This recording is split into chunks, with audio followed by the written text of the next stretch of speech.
Mario's here because today we're going to play a Mario game on the Sega Genesis, like Mario Lemieux Hockey. Let's go ahead and take the game. Let's pop it in my Sega Genesis and see how it holds up today. Let's go to the game.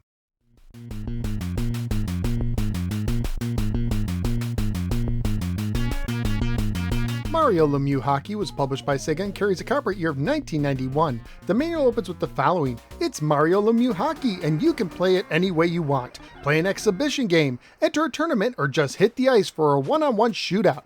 Whichever one you choose, you're in for some bone-crunching, fast-action hockey. Mario Lemieux Hockey is a hockey game for 1 or 2 players versus. For this review, I'll assume most viewers understand the basics of hockey. This game did not have the NHL or NHLPA licenses, so the teams are just named after cities and all the players are generic outside of Mario himself. The game originally came in an oversized box with a Mario Lemieux hockey puck featuring his autograph printed on, except for 100 pucks, which had his autographed hand signed to it. From the main menu screen, you can select an exhibition game, 16-team tournament game, where each round is a best of 3, shootout mode, fight mode, options screen, which allows you to turn on or off in-game fighting, turn on or off pro rules that include offsides and icing, decide how strict the referees call the game, select period lengths in 5-minute increments from 5 to 20 minutes, with the game playing in real time, select the difficulty from beginner, normal, or pro, and make control auto or manual. When manual, you control the player even after passing until you press C to switch players. After these set of options, you can switch up the skills of the 16 teams in the game, using A for balance skills, where teams are pretty similar, B for progressive skills, where you have weak and strong teams, and C to return to the default mode. So if your favorite team is weak in this game, you can keep pressing B until it's strong. Passwords are used to save in-game settings and tournament progress. For the controls, you use the D-pad to skate, A to shoot the puck, using the D-pad to aim, and pressing A twice for high shots, or to check your opponent when you don't have the puck.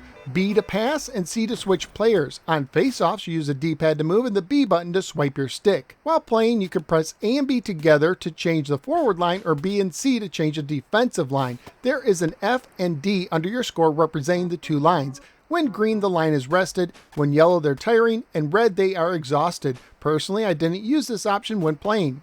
When you fight, use the D-pad to move, A to jab, B to roundhouse, C to uppercut, A and B together or B and C together for a low blow, with certain punches doing better at certain distances. Each player's strength can vary at the start and is shown on a gauge on the side. The loser gets 3 minutes in the penalty box, the winner gets to stay on the ice.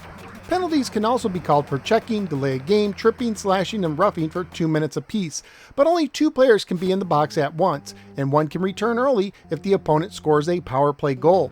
In shootouts, as a goalie, use A and the D-pad to block one of the 8 areas. As a player, use the D-pad and A to swing your stick and aim in one of the 8 areas. In between periods, you can flip through 14 pages of stats if that's your thing, but of course they aren't saved.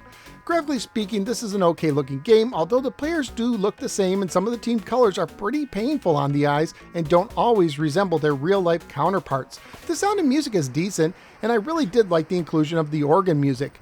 Family friendly wise, the game would most likely get an E for everyone rating if released today, or maybe an E10 and up rating for the fighting.